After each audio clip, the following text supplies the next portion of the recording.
All right, being 7:02, I call the Lisle Library District Board meeting for March 17th, 2021 to order.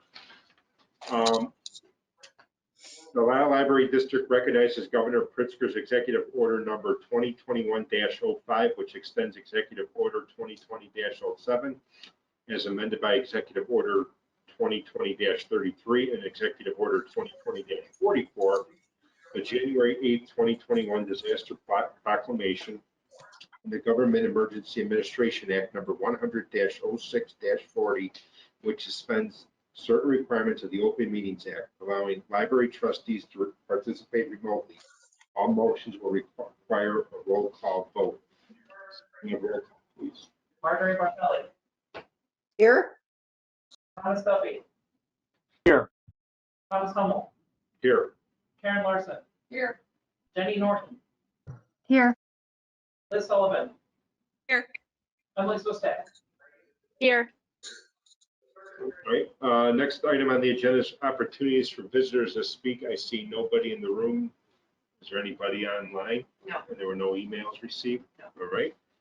Next item is assignments for reviewing monthly accounts payable. Secretary Swistak and Trustee Sullivan reviewed the February billings in March, and then next month, Vice President Bartelli and Trustee Larson will review the March billings in April. Next item on the agenda is consent agenda. Does anybody want anything on the consent agenda pulled? If not, can I have a motion to approve the consent agenda? Motion to approve the consent agenda. Okay, so we have a motion by Trustee Larson. Is there a second? Sullivan, I'll second. Okay. Any questions, comments, or discussion on the consent agenda? Seeing none, can I have roll call, please? Karen Larson. Here. Liz Sullivan. Aye. Thomas Duffy. Aye. Jenny Norton. Aye. Emily Swistak. Aye. Marjorie Bartelli. Aye. Thomas Hummel. Aye, motion passes. Next item on the agenda, unfinished business. There is none for tonight. Next item on the agenda is committee reports. First one is Finance Committee. Treasurer Norton, any report? No updates this meeting. All right, thank you. Next item on, or next one is personnel policy. I know we have several policies, so Secretary Swistak. Yeah, I was just going to say we met last week. We had a very productive meeting, I think. Pleased with the work that we did in the committee, and we have drafts for several policies tonight. So looking forward to the discussion with that. All right, and the next one, physical plant, Vice President Bartelli. No, not at this time. All righty, next item on the agenda is staff reports. Director's report. Do you have anything to add to your director's report? Yeah, I do want to begin by acknowledging an anniversary of sorts.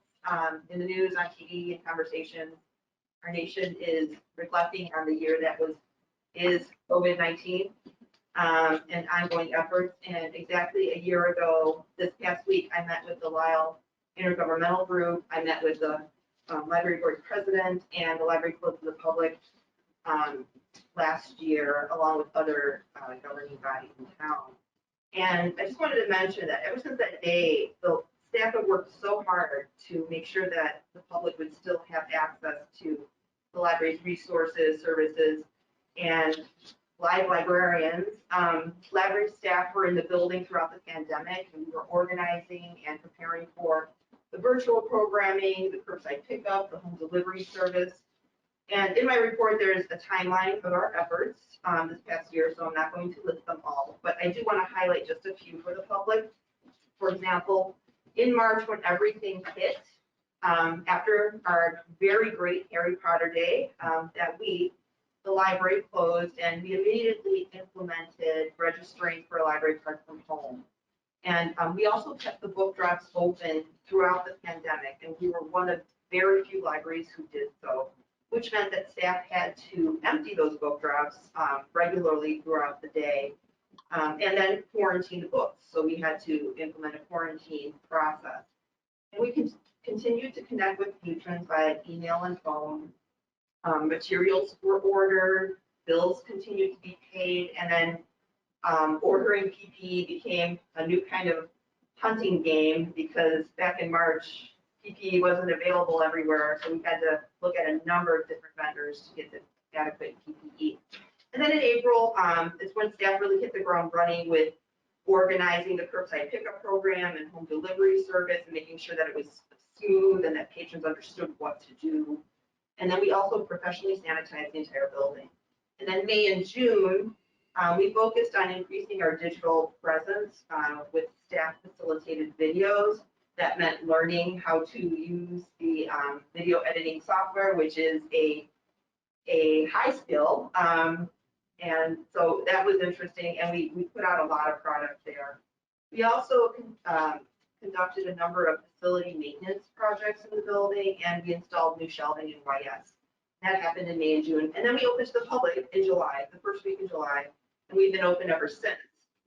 And again, there's an exhaustive list in my report, and I'm sure I've left out a few of the accomplishments, but I'm just really proud of the staff, their ability to pivot and produce and provide quality services, and doing all of that with a smile, even though you can't see it under here. I mean, staff were really, just above and beyond. They went above and beyond. I just also want to remind everybody that the library remained open when other agencies were closed during the holidays, and that's when we had a spike in COVID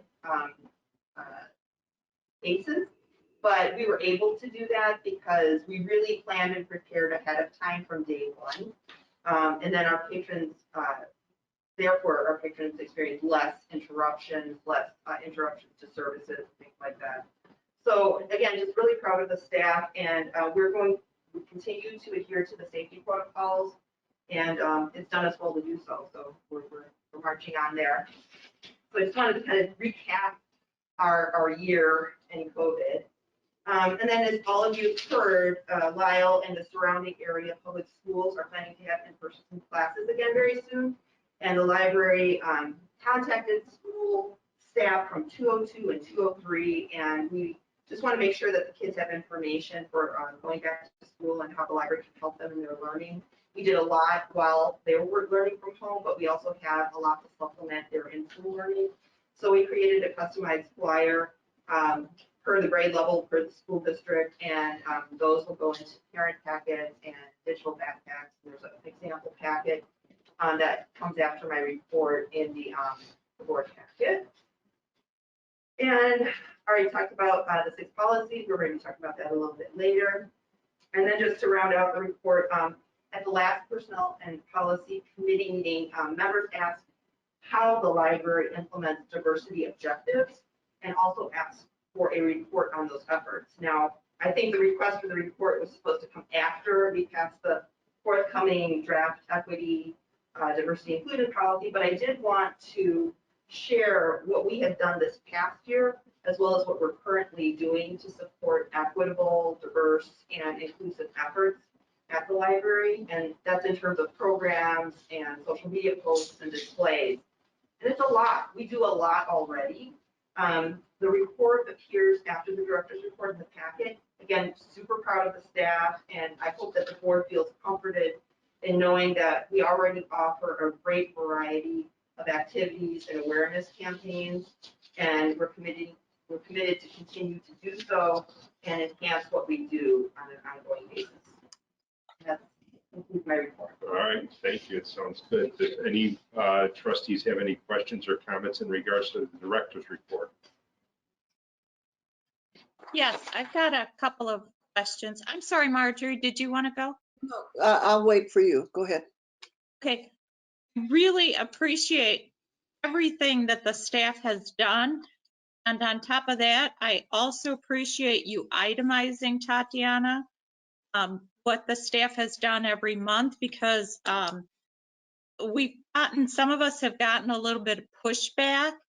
And so to be able to say, hey, this is what our folks did in every month, March, April, May, to be able to just share that info with them, I think is just great. And so thank you for doing that. Yep, and just so you guys know, and I think you do know this, is I coordinated with the director and we sent emails to a few of the patrons that emailed us. So I just wanted to add that. Vice President Bartelli? Well, I wanted to reiterate what Trustee Sullivan said. I was just wondering if, especially the second page of your report, Director Weinstein, by month, is there a way that we can publicize this to our patrons? As Trustee Sullivan mentioned, getting out and about in the community, there are questions about what we did during COVID, and this is right point on. I mean, everything's covered. And not everyone, unfortunately, listens to our meetings or views our meetings. I think it's a great opportunity since it's already prepared and we have it here to somehow publicize it. I'd be happy to provide a little chronology. We have a couple of pages on our library's website. One's called the COVID timeline that talks about how we went from March 2020 to March of 2021. We can encapsulate some of this on that page. We also have operational guidelines for use of the building. So happy to do that. That's what the board would like. Thank you. Just quickly, just thumbs up. Is the board okay with that then? Mhm. Thumbs up, thumbs up. Did we lose somebody? No, Okay. somebody. Okay, but everything is consensus of the board. Oh, there you go. So, okay, you could do that. And then also any other trustee comments or questions on the director's report? Trustee Duffy. It's a very broad question for you, Tatiana. How is the staff feeling after this last year? I mean, I think everybody feels real positive. I think there's a lot of hope for the very near future for vaccines. The libraries and librarians and the field itself has not been documented in a particular phase of vaccine receipt. So we're hopeful in the next month or so that people who work in the library field will be able to obtain the vaccine soon. So there's a lot of hope there, but after the year, I mean, I think we felt like we made it through. So good feelings. Not that we're all the way through it yet either, because again, everything, we still have all our safety protocols in place and staff and patrons are abiding by them. So we're very, very grateful for that. Right. Is the libraries in general, are they going to be kind of given some preference here, or is it? I know some other public service entities have been given, or seem like they've been kicked to the front of the line, but libraries not. They are not. Yeah. We are trying. Any other questions or comments from trustees? Okay. The one thing I'll add too is I know about how you said how we basically been open since the first week of July, since July, a weekend after Monday after July 4th, and obviously we're partially serving folks even when we were quote unquote closed. But the thing I'll say is I know there's been some neighboring libraries that have been closed during this time. I think they reopened at one point, but reclosed in the fall, like Downers, Downers Grove, Downers and Woodridge closed. So I mean, so that should give people comfort too that we've been open pretty consistent. So like just right after 4th of July, where other libraries were closed, at least off and on since March of last year. No other questions or comments on the director's report. We will move on to the assistant director's report. Do you have anything else to add to your report? Just I would mention that I listed a couple facility things that normally are done during the spring, like the tree trimming. We get some professional advice there. And after the winter, we usually do the carpet cleaning. So those activities are on the schedule once we get a little further into the spring. Right. Any questions or comments on the assistant director's report? Trustee Sullivan. I am wondering, because we haven't had the normal traffic in the library that we normally have, and because what my proposal is can we postpone or even eliminate any of these activities? Like, I'm hoping that the carpeting isn't as dirty this year, and I don't know how much it costs, but I'm trying to save money and put it into our renovation. And maybe we could skip trimming trees for a year. And maybe, I was just at the library, I really didn't look at the state of the parking lot, but maybe the equipment that we're going to bring in is going to make the parking lot take a beating anyway. Anything, in my opinion, that we can postpone doing and move that money into the renovation. I might be talking pennies here, but anything we could do, I think would be worth considering. I agree with that, and that I think some of this conversation should also be had next week. And we can have CCS kind of evaluate the parking lot, and then in relation to what you're bringing up, Trustee Sullivan, I think makes a lot of sense. Carpet cleaning, I would say probably spot cleaning if we need it for now. And then tree trimming though, if we have some dangerous limbs, I'd want those taken care of, but I think we wouldn't do like anything outside of necessary. Vice President Bartelli. Thanks, Liz, for that. I was thinking the same thing. I thought I would hold till the budget, but Beth, do you think you've got any kind of an estimate off the top of your head? I mean, are we talking $10,000? Are we talking, the seal coating, one of the issues we didn't bring up, and then all of the things that Trustee Sullivan brought up. Is there any, could we have an estimate for next week's meeting? Just to see, because we have no idea how long we're going to be getting into the renovation. So that would be my only caveat, Trustee Sullivan, depending on the timeline. We don't want things to get, go too far. So that's my comment. Thank you. I think that we can, as Tatiana mentioned, talk to CCS about the recommendation about the parking lot. The carpeting for spot cleaning would probably be under $2,000. And the tree trimming, it's hard to say without knowing, getting an estimate of what's really needed as far as safety along the sidewalks. Mm-hmm. But I'll look up the price on the seal coating and have that for next week. Great, thank you. I think I agree with Director Weiss. You had to put words in your mouth. I think probably the tree trimming and pruning probably needs to, as long, unless there's nothing maybe hanging over the sidewalks or anything, or the parking lot that's a concern, maybe that. But I mean, I think we could probably keep that one at least, but we'll see. Any other trustee comments or questions on this, on the Assistant Director's report? Seeing none, we will move on. Next item on the agenda is new business, 8A, preliminary fiscal year 2021-2022 budget discussion. I will turn it over to Director Weiss. Okay, in the packet is a draft 21-22 working budget. It is incomplete because certain line items need more for discussion next week when we discuss the facility design, and other lines do await further estimates from the library's outsourced financial advisors and IT firm.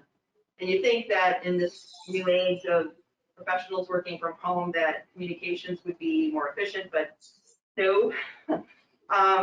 It's way more phone tag, and trying to schedule the Zooms has been challenging. Everybody trying to commit to a time.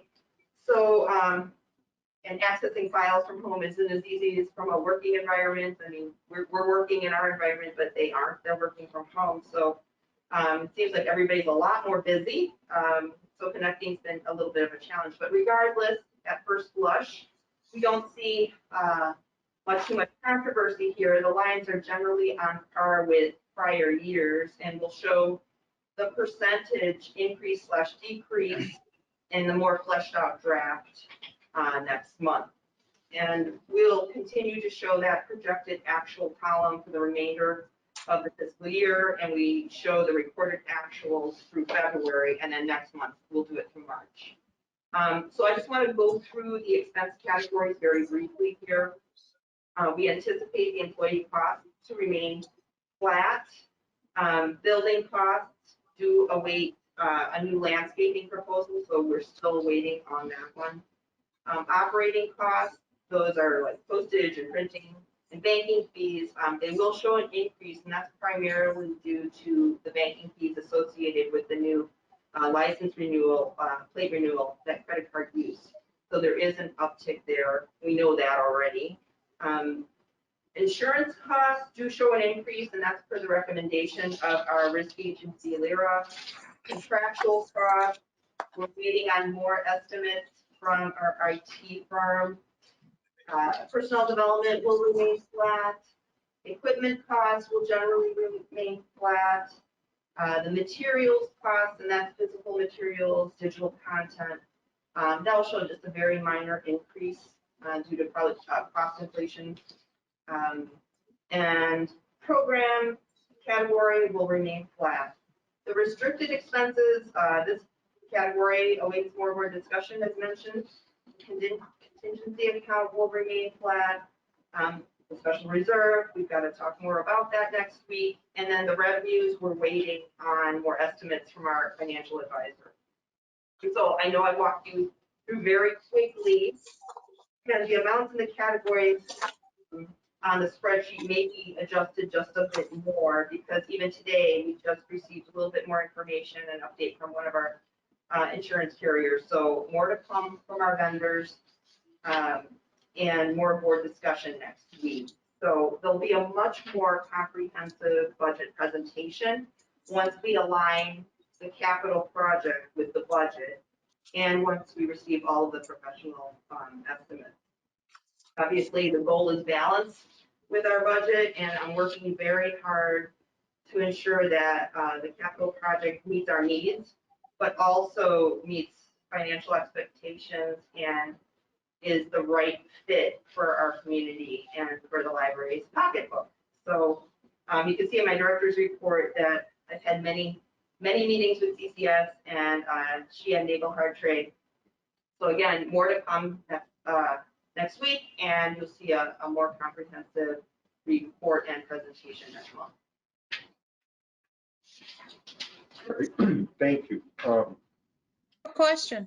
I was going to jump in quick, just one quick question. So the insurance, how come? So LLD, you said your advisor said a increase, but why was it such a big increase? I'm sorry? For the insurance, like, was there a specific reason it's at? Storm in Texas is really going to affect Gotcha. property insurance. Okay. And we'll have more explanation Sure. for, like I said, the report we flushed out more next month. Okay. I think it was Trustee Sullivan. Is that who I heard? Yep, Trustee Sullivan. Marjorie, why don't you go first this time? I cut you off last time. Okay. Just a quick one. Under the building costs, when you're referring to a new landscaping proposal, do you mean with Bear? No. Our current, and if not, because of the large cost, I suppose I should know this. When's the last time we might have gone out for an RFP? Because that is very expensive. We have two providers for landscaping. One is for snow removal and one is for landscaping. And each year we get a variety of proposals. Okay. to study them. And since we're still studying what have the snow costs for this year. And I'm sorry, Beth, you said there's two proposals. What was the first one? Two costs. We have two providers. One is for landscaping, mowing the lawn. And we have Yes. a second company that does our snow and salting. Okay, gotcha. Okay, thank you. Okay. All right. Trustee Sullivan? I have a couple of things. Number one, it kind of piggybacks on both what Tom was saying and what Marjorie was saying, kind of combines them. I was wondering about this increase in property damage. I was going to ask why it went up so much. Then I was going to ask too, if there's any way, now that we know that it's because of Texas, is there any way that we can go out to bid and see if anybody, maybe doesn't insure anything in Texas, and because of that, it would have a better rate? Well, we're part of a pool where we get a rate. We can look into what else is out there, but again, this is budgeting, so we're trying to kind of go off of what we did before and what they're working with us on in terms of providing advice for how to budget for this next coming year. But we can look at others. There are other pools, but we've been with Lyra for forever. Libraries are actually trying to get into Lyra because they're finding that their costs are even higher when they try to go it alone. Oh, right. Maybe not go it alone, but check out another pool. We'll look for sure. Okay. Okay. And then, I had another question. I will have to get back to you when I figure out what that other question was. I'll go with Trustee Duffy and Vice President Bartelli. I'll go back to you, Trustee Duffy. I'll stall for Trustee Sullivan here. Thank you. The one question I had for you, Tatiana, is the programming line item. So, in 2020, we had a lot of shift towards more of the electronic, virtual type of stuff. I also know you did a lot of like those kits that patrons could get. Are you kind of envisioning sort of the same hybrid-ish type model where you're going to probably have maybe later this year some more in-person programming, dependent, of course, upon rates and COVID vaccinations and all that, but also doing a lot more of the virtual and like those other kits that people could get? We are the kits and putting them together. It's pretty on par with just conducting programs in person. And so we're looking at a hybrid, and we are planning for some outdoor programs. We are planning for some outdoor summer read programming. We did some guinea pig programs with our Halloween stations, like tables and stations in our parking lot. So we're looking at something like that for summer read as well. So yeah, kind of a hybrid, but definitely keeping up with the pickup kits because we've had a lot of great success with those. Thank you. I was more, it's not really maybe a budget question, but I was curious as to where that was coming. Thank you. Vice President Bartelli. I had a question regarding the insurance costs. Are we part of a risk management pool? And I'm thinking of when I was formerly on a park district board. I want to say it was Gallagher. They're huge. Are we? Yes. Are we part of that? Yes. Okay. Thank you. Trustee Sullivan again. Thank you both for stalling, because I remembered my question. Okay. On outsourcing accounting, HR, and OSG, I think outsourcing accounting, we spend about 12 grand a year. Is that about right? I didn't hear what you said. I think she guessed if we spend about 12 grand a year. I think it's a little higher, isn't it like 1,600 about a month or so, 14, 1,600 a month? We'll say between 12 and 15. Okay, I'm just ballparking it. So 15, let's use 15 grand a year on accounting. So HR and OSG, I bet OSG is the biggest part that we spend. Yeah. Okay, I was just wondering, just ballparking, how those two split up the remainder. Because that would leave, what, about 85,000 between them? HR Source is also our HR firm, outsourced HR firm that we access. They're a lower amount. And then our accounting, we are also planning for migrating from one software system to another.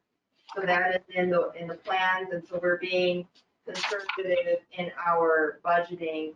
I imagine it will come under what we are budgeting, but we want to make sure that when we're looking at training staff and because we are working with Sickage, they will be helping us with that migration to a more user-friendly accounting system.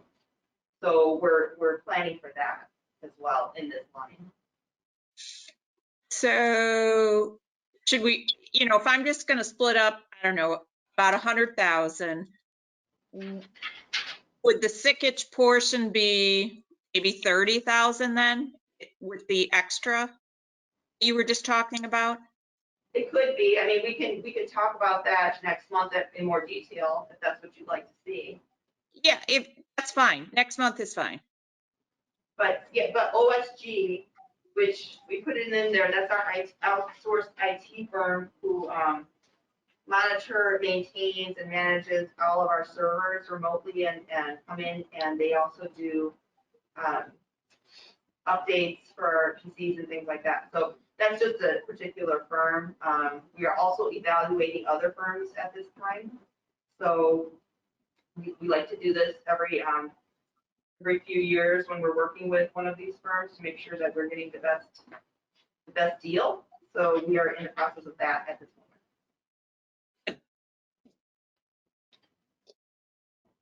If we could just break it down next meeting, that would be great.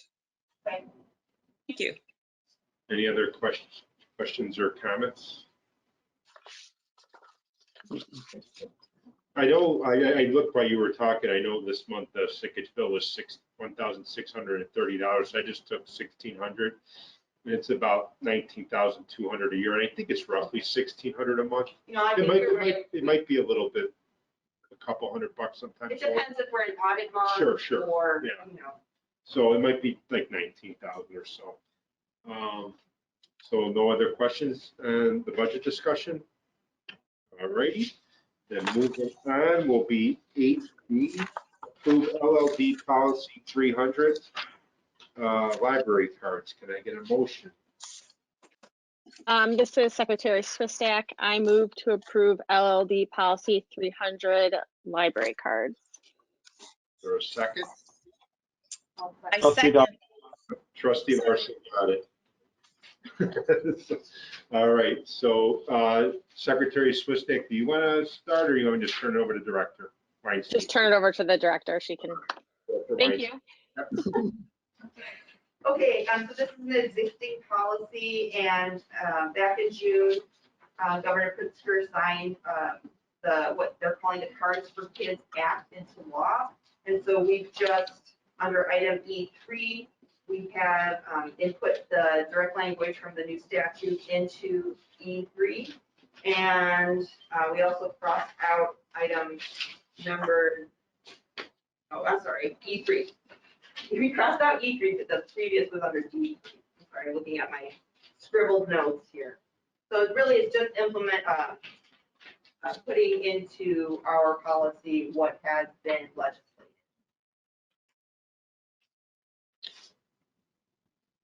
All right, any questions or comments on this policy?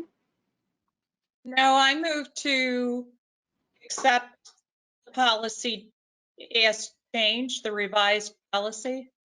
We already have a motion in a second, so I just wondered, yeah, I'm sorry. So, Darn! so is there any other question? Any other question or comment on this? If not, can I have a roll call, please? Emily Swistay, Aye. Karen Larson, Aye. Jenny Norton, Aye. Liz Sullivan, Aye. Marjorie Bartelli, Aye. Thomas Duffy, Aye. Thomas Hummel. Aye, motion passes. Next item on the agenda is 8C, approved LLD policy 6670, library security. Can I have a motion, please? This is Secretary Swistak. I move to approve LLD policy 670, library security. Can I have a second? I'll second. Trustee Larson got it again. Shoot. Director Weinstein, do you want to, or Secretary Swistak, you just want me to just turn it over to Director Weinstein all the time? Yeah, that would be great. Okay, Director Weinstein. She's really good at explaining the things that we did. If I feel like I need to add something, I will. Thank you. Okay, Director Okay, so, Weinstein. again, here we have a current policy, 670. It was last updated in 2002. And we've secured this facility with more than just alarm systems since 2002. And in the ILA standards, under the safety chapter 6, they recommend having a security camera stated within your policy. So that's what we've done here. We've also provided more accountability in terms of staffing and repercussions under C and under D. It's just a bit more than what we had before. And then after the committee discussed this original draft, we changed some wills to shall, and then on under D, under action, under C, we added a number 5 that discusses staff access via key or key central. Any questions or comments on this policy? All right, roll call, please. Emily Swistay, Aye. Karen Larson, Aye. Jenny Norton, Aye. Liz Sullivan, Aye. Marjorie Bartelli, Aye. Thomas Duffy, Aye. Thomas Hummel.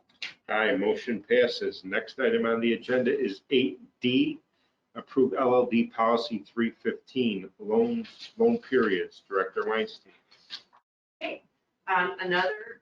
Should I make a motion first before she I'm comes? sorry, I'm jumping the gun here. It's Can I have a okay. I'm sorry. Secretary Swistak, I move to approve LLD policy 315, loan periods. Is there a second? Aaron. Aye. Trustee Larson. All right, now I'll turn it over to Director Weinstein. Okay, so this is an existing policy.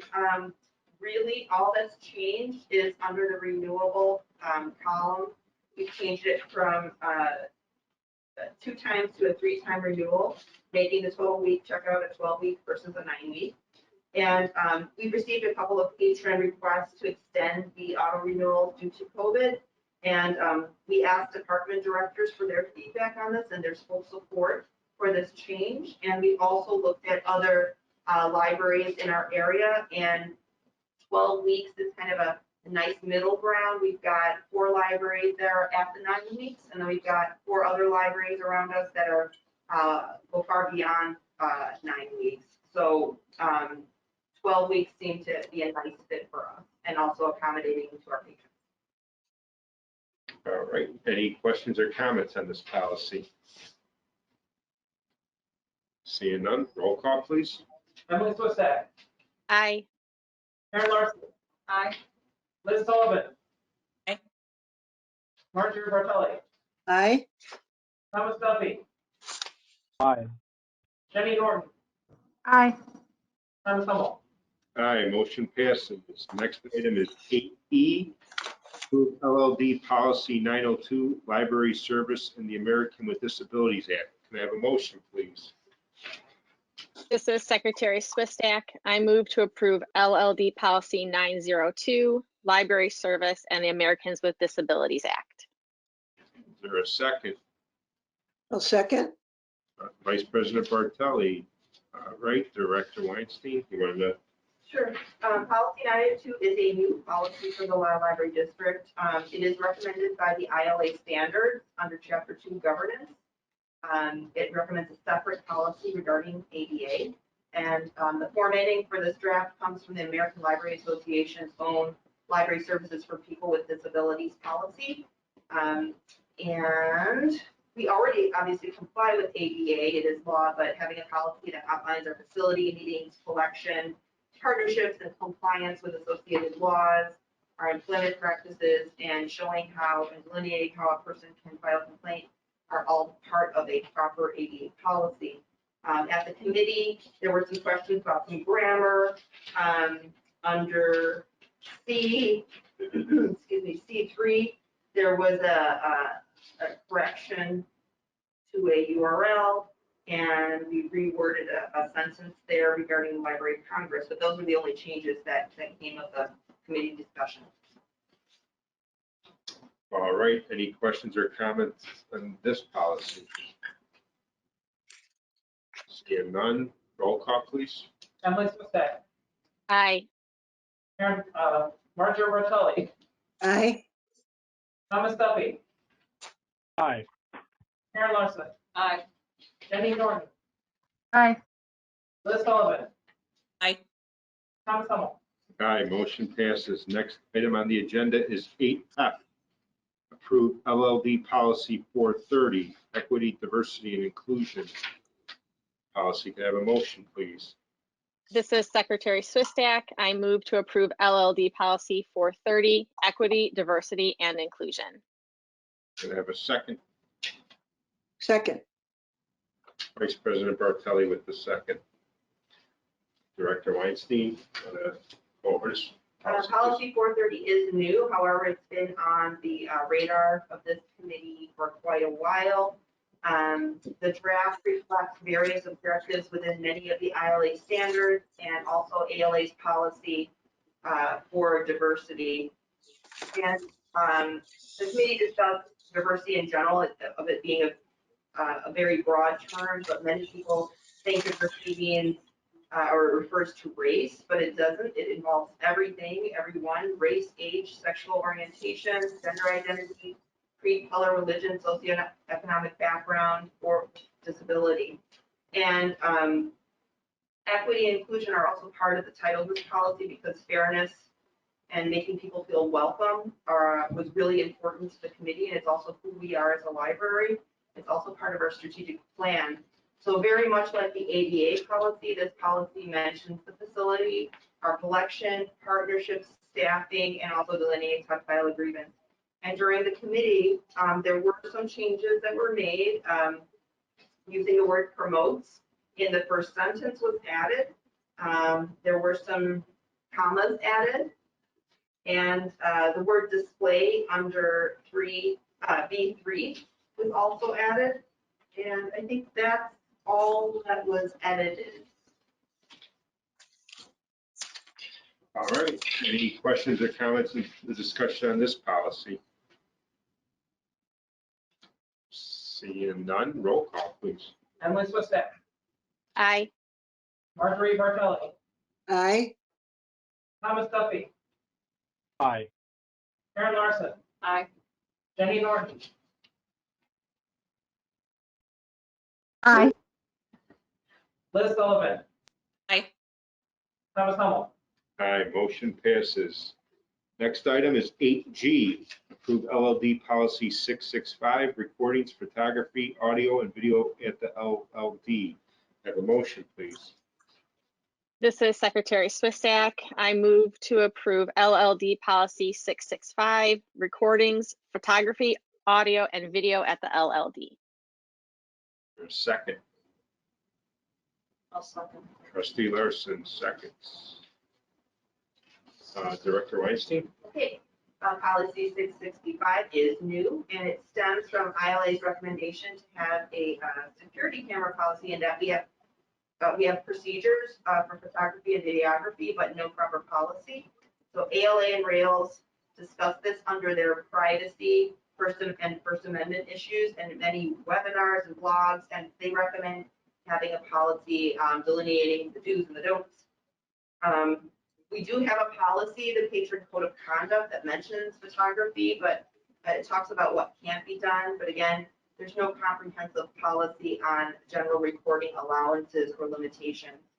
And we do have signs posted in and outside of the meeting rooms, but no policy that refers to the signage that we have. So this policy covers all the bases, the interior, the exterior, obligations regarding copyright and the library's recording information, Open Meetings Act reference, all of the above. And so the committee discussed this policy at length.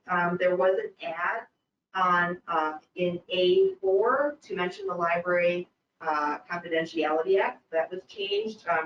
We renumbered B. There was a little glitch there. And then under DE, we added a little bit to that sentence to let people know we would make every effort to remove a photo. And those were the changes that the committee recommended. Right, any questions or comments or discussion on this policy? Seeing none, roll call, please. Ms. Lisle, Aye. Karen Larson, Aye. Thomas Duffy, Aye. Jenny Norton, Aye. Liz Sullivan. Aye. Marjorie Bartelli, Aye.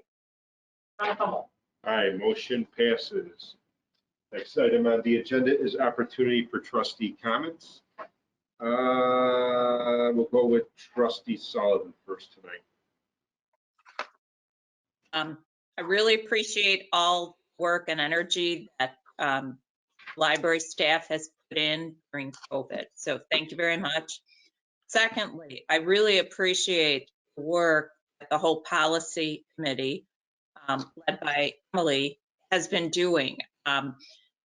These policies, the new ones, they're so right on for what we need to have, and updating some of these that, clearly have not been updated for years, almost 10 years, which is not good.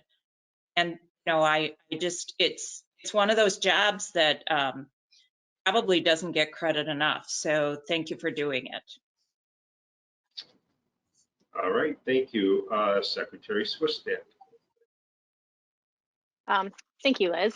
And I just wanted to say thank you to staff for all their work on the policies and for the Personnel Policy Committee for our very productive discussion at our meeting last week. I really appreciated that. And to the board as a whole, I really appreciate the fact that all of our policies that we put forth this evening passed, and I feel really good about that. So thank you. And then I also just wanted to say, thank you again to the director and staff for doing what you're doing to keep the staff inside the library safe with the PPE and all of that. I appreciate that when I come in, to still see them behind the plexiglass and that they have masks on and they have gloves and all of that to work on keeping them safe. And then also the quarantining of materials. I appreciate that as well. So thank you for continuing to do that. And I'm looking forward to our discussion next week at our special board meeting. Right, thank you. Vice President Bartelli. Well, I will reiterate the previous comments about the historical reference document on our journey through COVID-19. Especially that staff has maintained a healthy and safe practices for us. Something that really stuck out to me was that the LLD has maintained 24/7 resources and open 7 days a week while we're open. Not all libraries have done that. I think it's phenomenal. Secondly, the shout out to the Personnel Policy Committee staff, but especially to Chairman Swistak. She really organizes us and keeps us on tack. We have very productive meetings with minimal of time. Not to say that we rush through it, but we're very efficient, and that has to do with the chairman. And I wanted to mention in our packet, page 44, the inclusion efforts by the staff for our equity, diversity, and inclusion efforts. I guess I don't get into the library enough because I never really noticed just about every single month, right? We have something addressing that policy. That's very impressive, in my opinion. And lastly, I continue to enjoy your sidewalk stories. I think I have as much fun as the kids do. And it's fun to see the families out there enjoying that. So it's really been a great addition and appreciate it. Thank you. That's it. Thank you, Trustee Duffy. I want to give a small example of, we talk a lot, and I think the staff's great, but a small example of how what the library staff does on a daily basis makes a big impact. So I do not keep up with children's authors. I probably should, but when you have a 5-year-old, usually you're not picking books by authors. I asked Will to pull some books for me because he's met my son and knows what he likes. And I figured I'd get 1 or 2 books. I go to pick up my books, and it's about 12 of them. And it was strictly on point to what my son likes in there. Now, I can only imagine how many people librarians meet on a daily basis.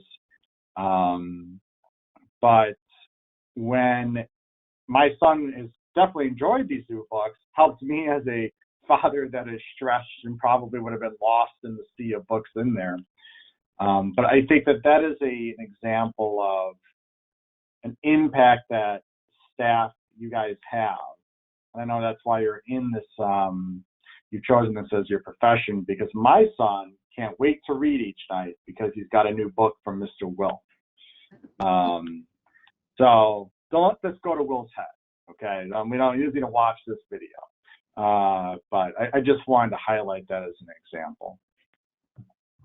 Well, I have to say, that is one of a librarian's favorite jobs, is to pick books for people that will satisfy. We do that for kids and teens and adults. It's called Reader's Advisory, and it was my first job here when I first started, and it's the most satisfying part of your job. All right, thank you. I'll go next. I echo the sentiments of the previous trustees and say I'd like to thank staff for the work they've done the last year. And like I was mentioned earlier about how we've been open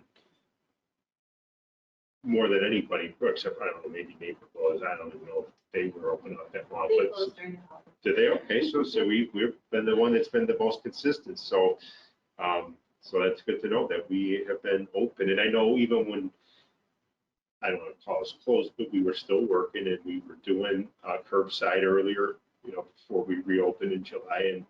And like you said, with the returning of the books and stuff, I mean, and I know a lot of libraries weren't even doing that, weren't there? Yeah, so, I mean, we were working that whole time and we've been open probably as much as, if not more than everybody else. The other thing is, on page 38 of the stats, the one thing I was looking at is because if you look at year to date, this is for February, so last year fiscal year to date would have been like the last full month we would have been open. So the thing that still kind of jumps out to me, which I think is a good thing, is we're only down, like in youth services, only 1% in circulation from, considering we've been closed, or not closed, but in a COVID year, this whole fiscal year so far compared to what was a wide open fiscal year to date through February. I mean, we're our youth service print is up 6.36%, and overall for youth services, it's down to under 1%. So I think that's pretty good, all things considering. Maybe you just take the total circulation for the entire library. We're down like 12.5% now. I mean, I think some libraries be 30%. I agree. So I would say, I would take a glass half full look at that. Like, that's not too bad, all things considered. I've seen So, many statistics on it from 30% to all across the Yeah. board. so I think that's pretty good. I mean, to only be down 12.5%, all things considering, I think is pretty good. So I just wanted to point that out. So with that, I will turn Trustee Larson. First of all, I just wanted to say thank you, like everybody else has said, to you guys for all your hard work and everything that you've done. It's been a trying year for everybody. Personally, for myself, for, family members and everything. So I'm so happy to see the library open and people that can come in. I saw a little one skipping out last night when I left with a book, and he was so excited. Oh, great. Keep going forward. All right, thank you. And finally, Treasurer Norton. Thank you. I don't want to make us too redundant, but everything that's been said was on my list of things to say. So, very quickly, kudos to director and staff for all you're doing and have done, to the Personnel and Policy Committee, in particular, the chair, Secretary Swistak, and to, the only, Vice President Bartelli even stole thunder for me on sidewalk stories, but I guess that's payback for me stealing her thunder last month. So the only unique comments I think I have left are thank you for all the efforts put into the working budget. As the treasurer and accountant, I really should, make sure that we thank the number crunchers out there for their work on this. And then in addition to that, just a quick personal anecdote that I was speaking to a neighbor today, and she had mentioned that she had not renewed her library card in a while because even though she had caught up on overdue books, she felt really guilty. She felt like she was on the naughty list. And I said, hey, I've got news for you. Times have changed. I guess it's been a few years, and not only has the library gone fine free, but during COVID, the library even opened up online registration. So the library is more welcoming to membership than ever, and doing everything we can to welcome the public. It's the most welcome institution I'm aware of personally in terms of inclusivity. So I think I may have won her back, and I think she may be coming to your doors any day now. So that thank you to, it just goes to show how great the LLD is at inclusivity, and I mean there was a policy approved about it today. So just thank you for that continuing work that we're doing. Thank you. If there's nothing else, can I have a motion to adjourn? Adjourn. I move to adjourn. This is Sullivan. Trustee Sullivan, and then Trustee Larson seconded. Any discussion? Roll call, please. Liz Sullivan. Aye. Person. Aye. Jenny Norton.